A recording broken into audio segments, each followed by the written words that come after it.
আসলে বেশিরভাগ মানুষ কিন্তু আইন সম্বন্ধে, কোরবানি আইন সম্বন্ধে জানে না বলে এতগুলো প্যানিক যেটা পাবলিকের মধ্যে হচ্ছে, সেই প্যানিকের কি মানুষ জানে না কি রুলস রেগুলেশন আছে এবং কি আইন আছে।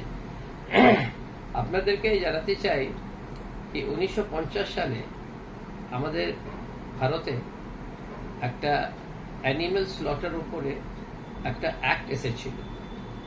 তো অ্যানিম্যাল স্লটার অ্যাক্টে বলা হয়েছিল, যেটা সাধারণ একটা জায়গায় মিউনিসিপ্যাল কর্পোরেশন আন্ডারে, সেখানে বলেছিল কি অ্যানিম্যাল স্লটার করতে গেলে এইগুলো রুলস ফলো করতে হবে। কি কি রুলস?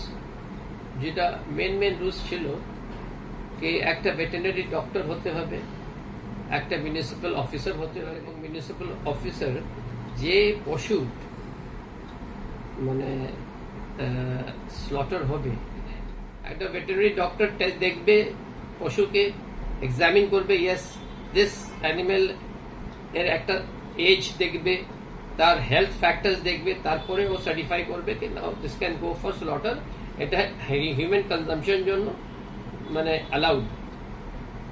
এইসব নিয়ে একটা আইন হয়েছিল।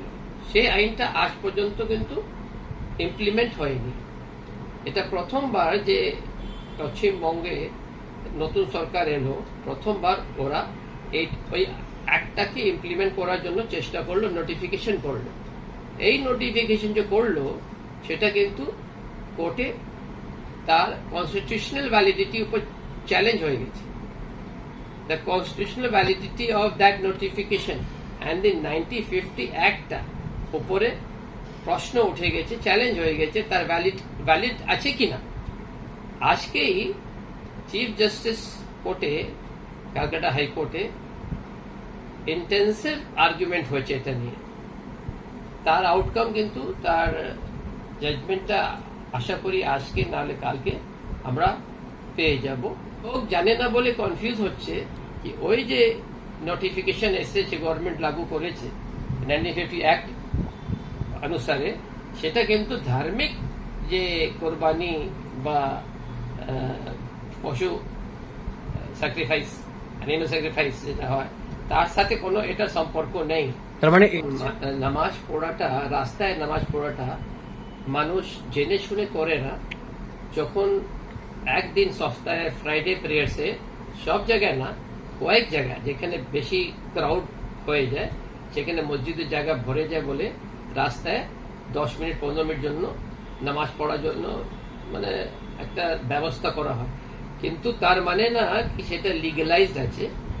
আমি তো বলবো কি মসজিদের যারা ম্যানেজমেন্টে আছেন ওনাদেরকে উচিত আছে দেখা কি যদি মসজিদ মধ্যেই নামাজটা হয়, সেটা মসজিদ একটা সিক্রেট জায়গা, রাস্তা সিক্রেট জায়গা না, তো মসজিদ মধ্যেই একটা নামাজ বা দুটো জামাত, 3টে জামাত করে যদি ওখানেই মানুষ নামাজ আদা করতে পারে তো সেটা আরো ভালো।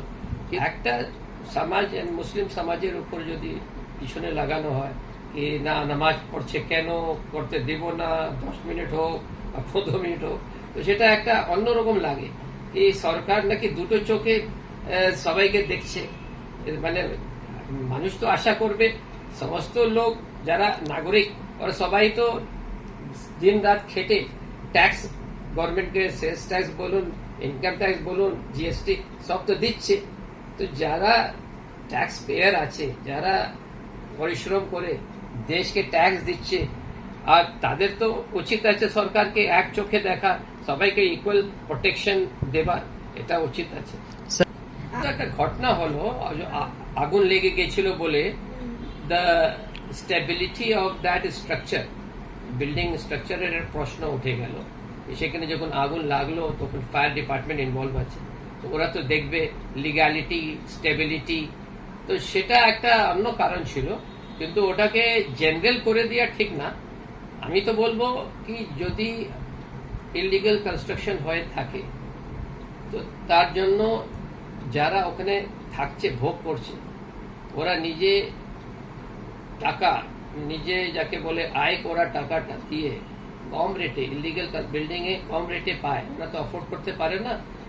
লিগ্যাল বিল্ডিং এর ডাবল প্রাইস হয়, অনেক কিছু ব্যাপার। তো যারা যে ক্লাস অফ পিপল, সে ওকে যদি মুজরিম বলেন, আমার মনে হয় এটা ঠিক না। মুজরিম কিন্তু আরো 3 জন, একদমই তাই। তো তার 3 জনকে ছেড়ে দিয়ে একজনকে মানে শাস্তি দেওয়ার, কিন্তু এটা ঠিক ইনসাফ নেই। তার উপর ট্যাক্স কর্পোরেশন নিচ্ছে, কিন্তু কথাটা আছে কি কর্পোরেশন ওয়াটার সাপ্লাই দিচ্ছে, ভাই রাইট অফ এভরি সিটিজেন আছে, সে জল পেতে পারে, সে ইলেকট্রিসিটি পেতে পারে। তো মাঝখানে দেখবেন প্যানিক হয়েছিল ইলেকট্রিসিটি জল কেটে দেবে, সেটা কিন্তু কোর্ট কোনোদিনই অ্যালাউ করবে না। মামলা তো জানেন আপনারা, কোর্টে গেল, কোর্টে স্টে দিয়ে দিল, ডিমলিশন স্টে কোন বেসিসে দিল কি ল অ্যান্ড অর্ডার যদি কোনো মানে একটা সিটি কলকাতার মতন জায়গায় সেটা বাইরে কোনো কাজ করা যাবে না, প্রশাসন হোক বা অন্য কোনো ডিপার্টমেন্ট এজেন্সি হোক। তো ল অ্যান্ড অর্ডারকে বহাল রাখার জন্য তার প্রসেস আছে, আপনি ওকে নোটিশ দিন, তার নোটিশ দিয়ে ওই স্ট্রাকচারটা লিগ্যাল ইলিগ্যাল কিভাবে হলো, তাকে কি প্রসেসে ওটাকে সাবিত করা হবে। ডাইরেক্ট বুলডোজার নিয়ে গিয়ে ভাঙাটা, this is entirely out of the purview of law. এখানে কি